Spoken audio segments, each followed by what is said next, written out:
Riprendiamo i lavori della... Nous reprenons nos travaux là où nous les avions interrompus.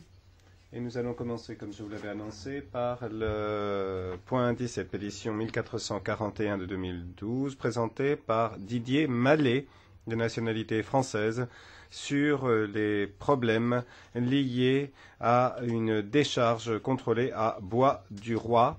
En présence du pétitionnaire, c'est M. Jean-Claude Vaquillon qui va prendre la parole. Et je lui donne 5 minutes pour illustrer la teneur de cette pétition. Monsieur, vous avez la parole.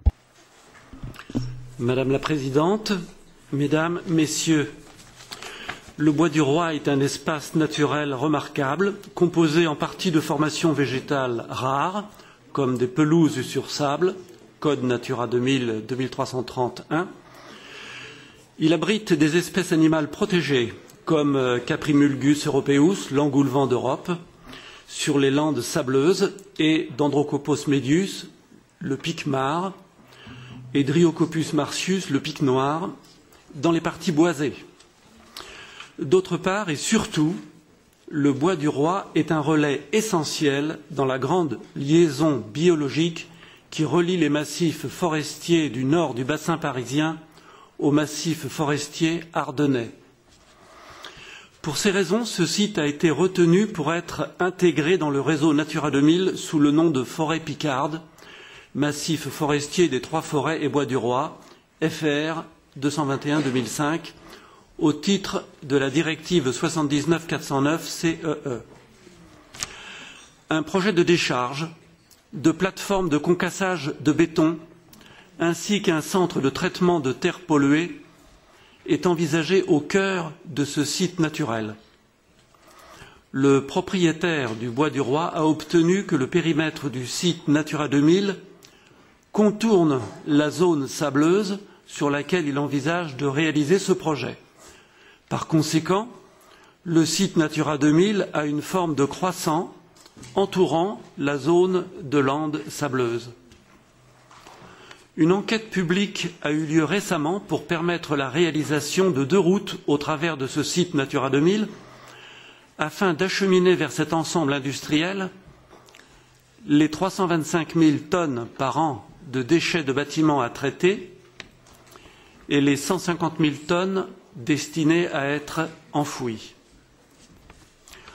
Le trafic routier prévu par les initiateurs du projet au travers du site Natura 2000 est évalué à un minimum de 200 camions par jour.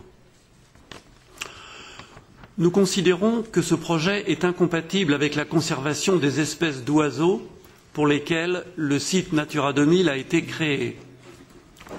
Mais surtout, le projet et le trafic routier qu'il provoquerait couperaient définitivement la liaison biologique très utilisée reliant la forêt d'Ermenonville à la forêt de Retz. Une étude scientifique a été réalisée en 2012 par un cabinet reconnu pour sa compétence dans ce domaine, AMBE, Association multidisciplinaire des biologistes de l'environnement. Ce cabinet confirme à la fois le passage par le Bois-du-Roi des grands ongulés, cerfs, chevreuils, sangliers, des mustélidés, blaireaux, martres, des chiroptères, des reptiles, des batraciens et d'une petite faune, et le risque de coupure pour la plupart de ces espèces sauvages si le projet voyait le jour. La France met actuellement en œuvre l'article 10 de la directive 92/43 CEE du 21 mai 1992 dans le cadre de ses travaux sur les trames vertes et bleues. Cependant, le projet de site industriel continue à franchir les étapes administratives préalables à sa réalisation. C'est pourquoi nous souhaitons attirer l'attention de la Commission européenne sur ces manquements à l'article 10 et à l'alinéa 2 de l'article 18 de la directive 92/43 CEE dans l'espoir de sauver la grande liaison interforestière. Nous vous remercions pour votre attention. Grazie a lei, quindi do la parola. Non, c'est moi qui vous remercie. C'est moi qui vous remercie. Je donne à présent la parole à M. Zambrekli, représentant de la Commission. Nous n'avons pas encore obtenu la réponse de la Commission sur ce point. Par conséquent, il sera extrêmement intéressant d'entendre quelle est la position de la Commission européenne. Monsieur, vous avez la parole.